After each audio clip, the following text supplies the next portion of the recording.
Let's take a detailed look at Tommy Watson, the Brighton and Hove Albion winger who's been linked with West Ham on a loan deal. Now, Brighton and Hove Albion want him to play regular football next season, and we've been named as one of the clubs that could give him that opportunity. Now, what we're going to do in this video is we're going to break down who is Tommy Watson, what's Tommy Watson done, and whether Tommy Watson fits into the new Nils Koppen recruitment model. So, Tommy Watson was born in Hordon in 2006 and joined Sunderland's academy at under nines level, which is a classic English academy upbringing, a steady development with no shortcuts. He made his professional debut at 17 years of age, coming off of the bench against Huddersfield Town in April of 2023. Now, Sunderland clearly rated him because even after a back injury slowed him down at the start of the 23-24 season, they gave him a new 3-year contract in September of 2023. Now, I believe that tells you everything that Sunderland saw in Tommy Watson, which was a player that was well worth backing.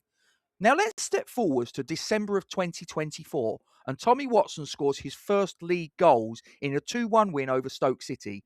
2 goals, a match-winning performance, and suddenly Premier League clubs were starting to pay attention to him.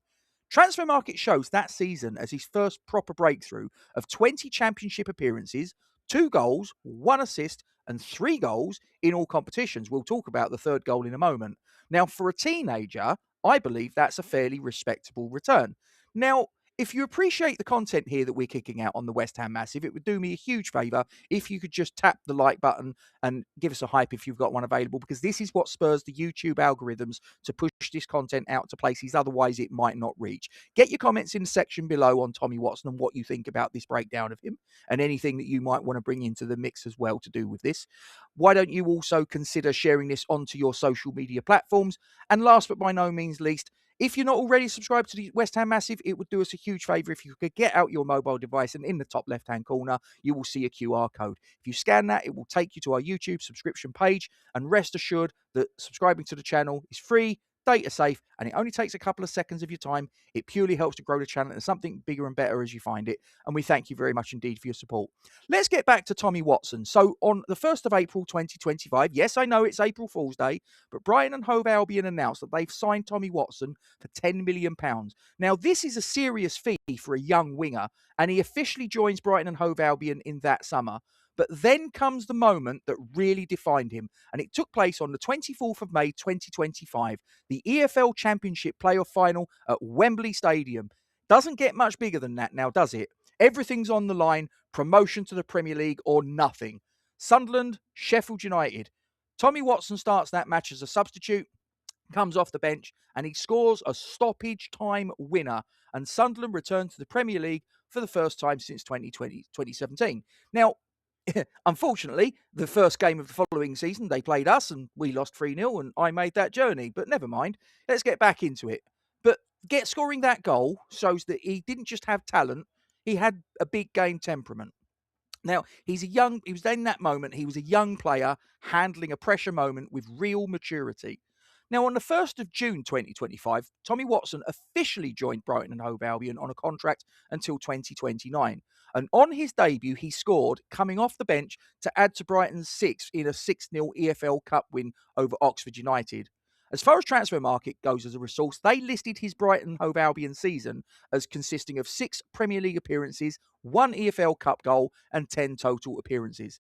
It's fairly clear to see that Brighton and Hove Albion like this player, but they're not ready to give him regular Premier League minutes just yet. And that's why they're looking for another loan spell to a Championship club. And that's where we come in. Now, on the 1st of February 2026, Tommy Watson joined our near neighbours Millwall, who were a promotion-chasing side at that moment in time, and they would have had big expectations. He made 12 Championship appearances, however, only 2 of them were actually starts. There were no goals and no assists. Now, this is not ideal. Millwall needed experience for a promotion push, and Tommy Watson didn't get the minutes that Brighton and Hove Albion wanted him to have. And this is why Brighton and Hove Albion are being very careful about his next move. They will want a club where he will actually play, and we've been mentioned as one of his better options. As I say, it will be a loan, not a permanent signing. Let's have a little look at his England career, because his international record is impressive for someone of his age. He's represented England at every youth level. Under 17s, he made his debut in January of 2023, and he scored against the Germany under 17s. He then moves into the under 18s category and debuted on October 2023. Moving into the under 19s, he got in the squad for the Euro 2025, and he scored against Iceland for their under 19s, and also scored in the opening game against Norway. And then he moves into the under 21s, where he debuts on September 2025. Now, I think we can agree that, generally speaking, England don't hand out youth caps like confetti. You do have to earn them. Tommy Watson clearly has something about him to have earned caps at all of these levels. Now, as far as his style of play is concerned, Tommy Watson is known for his pace and directness, but the scouting analysis adds a bit more detail. He's a modern wide player who attacks space behind the fullbacks, receives well on half turn, drives inside from the left with confidence. He has a clean early shooting technique, which you might have seen in that playoff final that I referred to earlier. He presses with real intensity. He makes intelligent runs off the ball, and he takes on defenders willingly. But if there's a couple of developmental points that have been noted about him, he needs to improve his strength, he needs more consistency, and he needs to tidy up his decision-making in the final third. Transfer Market list him as a left winger as his main position, his right winger as a secondary position, and occasionally he can fill in at attacking midfield.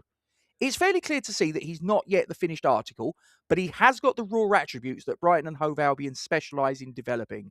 Moving on to Transfer Market, they currently value him at around the £3 to £4 million mark. Now, this is fairly normal for a young winger still finding their feet, but we do have to put a caveat in and say that Transfer Market doesn't necessarily reflect real-world values.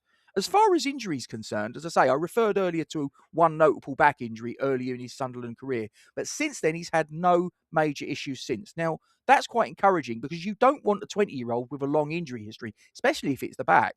Now, as far as Football League World's article is concerned, they say that 6 clubs want him on loan. Hull City, Leicester City, West Bromwich Albion, Preston North End, Derby County, and West Ham United. Football League World's West Ham pundit Ryan Horn said, quotes, "You can't go wrong signing a young player from Brighton." Well, we have it from you, Brighton, so if this goes wrong, it's on you. But I think he's probably got a point, in all honesty, all joking aside. Brighton and Hove Albion's track record with young players is there for all to see, and it's pretty positive. If they think that Tommy Watson is worth £10 million at 19, which they clearly did, then I would suggest that there's potential there. But as I say, this will be a loan deal, not a permanent. It's important to add that. Now, let's talk about the Summerville Factor. Now, I'm aware that there's been a talk about a bid from Roma today, and I'll cover that off in a separate video. But just in context of Tommy Watson, we need to bring Summerville into the conversation because Summerville's World Cup with the Netherlands, we have to recognise, was outstanding. And off of the back of that, he's now attracting some very serious interest and bids as well, although such as they were from Roma. But again, I'll cover that in a separate video. And we need to prepare for offers. If Summerville goes, and I think it's not if, I think it's when, then we're going to need a left-sided attacker. Tommy Watson fits the profile. Now, this is the first summer with Nils Koppen leading recruitment, and already the targets look slightly different. And I'm not saying we're going to sign any or all of these, but I'm just going to rattle off a few names of players that we have been linked with: Patrick Berg, James McAtee, Sidney Peck, Harrison Burrows, and Tommy Watson. And I think if you look at them, you start to see that there's a pattern emerging.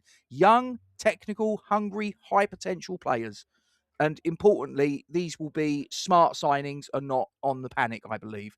Now, Brighton and Hove Albion might worry about sending him to a top-end championship side again after what happened with Millwall, who were pushing for promotion and he barely played. I believe we will be pushing for promotion, fingers crossed, touch wood. And they'll probably be asking the question, will the same thing happen again? But so if he comes here on loan, he has to get minutes, not cameos, not cup scraps, proper game time. But if he does get those minutes, if he does play regularly, if he develops under a manager who trusts young players, as I believe Nuno does, broadly speaking, then he could become a major part of a promotion-winning side. And he could be Brighton Hove Albion's next success story, but in claret and blue for a season. Now, for me, this is a classic low-risk, high-reward loan. No fee, no long-term commitment, no pressure, a big upside. He also fits the recruitment model, and he gives us depth if Crescencio Summerville leaves, as I believe he will. So, to quote an earlier source, you genuinely can't go wrong with this one as a loan. So that's my full breakdown of Tommy Watson. Let me know your thoughts below, as always. And if you appreciate the content here on the West Ham Massive, if you could just drop a like on this stream and give us a hype before you go, that will move the YouTube algorithms to push this out to places it otherwise might not get. Share this on your social media platforms. And if you're not subscribed to the channel, if I can draw your attention to that QR code that's in the top left-hand corner of your screen, if you get out your mobile device and scan that, it will take you to our YouTube subscription page. Subscribing is free of charge, data safe, takes a couple of seconds of your time, and it only helps to grow the channel into something bigger and better than what it is as you find it right now. Thank you very much for watching, and we'll see you again soon. Come on, you Irons.